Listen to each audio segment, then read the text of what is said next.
You know, I wanted to show you some hard facts and figures that we had to throw your way this afternoon. Look at these April home sales that came in from the Toledo Board of Realtors. In fact, year-to-year comparison, the number of homes sold has gone up from one year to the next, and the average price has actually gone down a bit. But we want to point out some other things. In fact, as we come back out here on the Roundtable this afternoon, number of U.S. homeowners behind on their mortgage payments went down the first 3 months to the lowest level since 2009. So obviously, if anything is a telltale as far as the economy is concerned, everybody has said home prices, and valuation. So we are seeing that happen. You know, I am remiss too. I did not say Happy Mother's Day before our show started. So once again, Happy Mother's Day to all the moms out there watching us today. Hopefully you're having a good Sunday, and we appreciate, as always, you spending some time with us. So when we went to break, I posed to you guys the school situation. And just this past week, Toledo Public Schools told everyone that they're going to go back to voters on the ballot in November, and they're looking for a 6.9 mil levy. And they have started, for years, we have used $100,000 home value as kind of that bellwether to figure out how much people are going to pay for this new tax. They dropped that this week to $60,000. So they're saying the average owner of a $60,000 home. What does that say to you guys right now, hearing that they're actually, the school districts are having to either bump down their valuation or bump up their millages? Well, Jeff, I think it's realistic. We've seen so many homes in the city of Toledo that are more in sync with that $60,000 benchmark as opposed to a $100,000 benchmark. So this makes sense. So to me, that makes a lot of sense. Yeah. Obviously, the auditor's office. Is it fairer to the residents? I think it's more realistic. It's a number they can relate to. Barb, how do you feel? Well, we're in the middle of this is the year for the reevaluation by the auditor's office, so you are going to see probably the average price value of a home. I would think is going to drop. Okay. At the end of this 3-year cycle. We'll be able to get the figures. Okay. But I think it's totally fair to be able to, and realistic, to have a $60,000 benchmark instead of a $100,000 benchmark. Just because of where things are right now. Where things are. And as you said, if that is the case, if those valuations hypothetically would go down even further, does that put even more strain?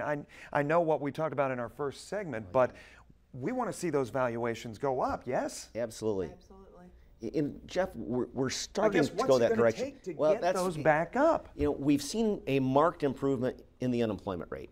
The most recent unemployment rate for Lucas County was 8.8. Still too high, but significantly better than the 11s. Right. And so that's a huge start. We've seen some growth in the Jeep facility, sure. and that's been nicely supported by Chrysler, and we've had jobs. So there's a carry through from all of those things. The addition of 1,100 jobs over there at that facility, and obviously you bring in people if they're not already here. Correct. They've got to have a place to live. Yep. Correct. So how does something like that, and that feeds us into our next topic, how does the employment situation feed into helping the housing situation for everybody? The more jobs, the more people that need to buy a home, the more people that buy a home, it's going to make the values go up. It's just a trickle down. It is a and it trickle works down. that easy. Actually, Jeff, it's a trickle up. Okay. What I mean by that is, you have entry-level buyers, perhaps buying that $40,000, $50,000, $60,000 house. That puts those sellers in a position. People typically move up 50% in price range.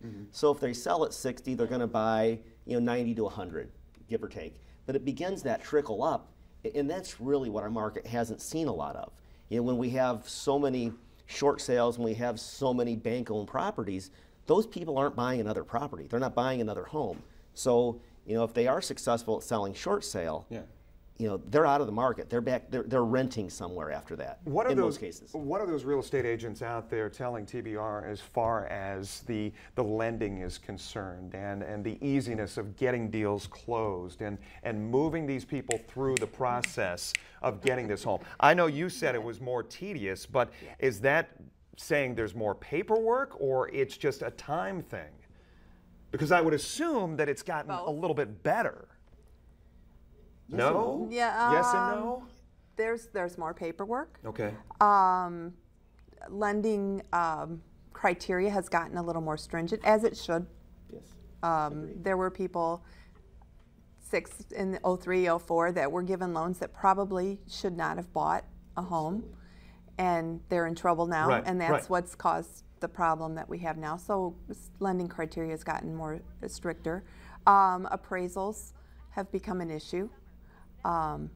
It's a little longer to get an appraisal done, and sometimes they're coming back low. I personally have not had that experience, but John's a broker, so I know Right. John sees it daily in his Right. business. Yeah, absolutely. Appraisals can become an issue, Jeff.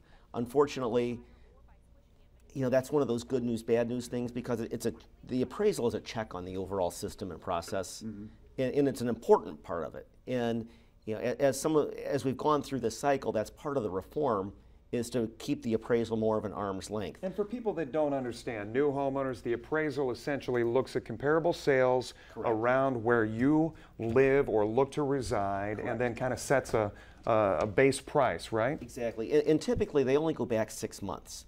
And when you start. And what if nothing's moving in your Well, neighborhood in 6 months? They keep expanding the radius out to find like properties, which can be a real challenge. Okay. Particularly in the environment we're in, where oftentimes we have appraisers coming into our market that are not Toledo-based appraisers. So they don't necessarily have the knowledge of the market and some of the expertise that we'd like to see. And that's a whole nother topic, but Right. it feeds into the process, though. It feeds into some of the Is problems. that because there's a shortage of appraisers in the area, or there's too much work, or?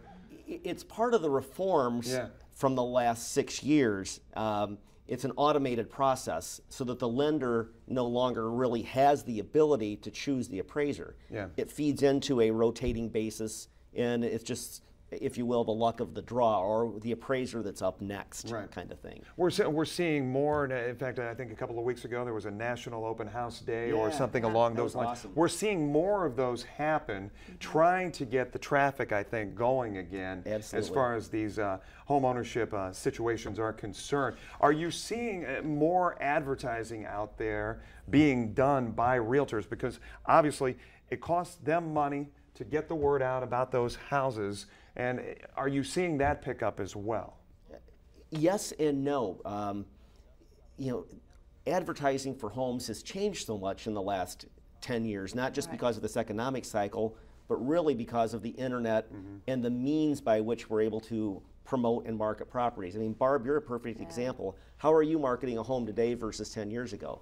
Internet marketing is what you do. Key, huh? It's very key. Print advertising, except for a few small local markets, print advertising just isn't as effective as it used to be. Is it more word of mouth now than ever before?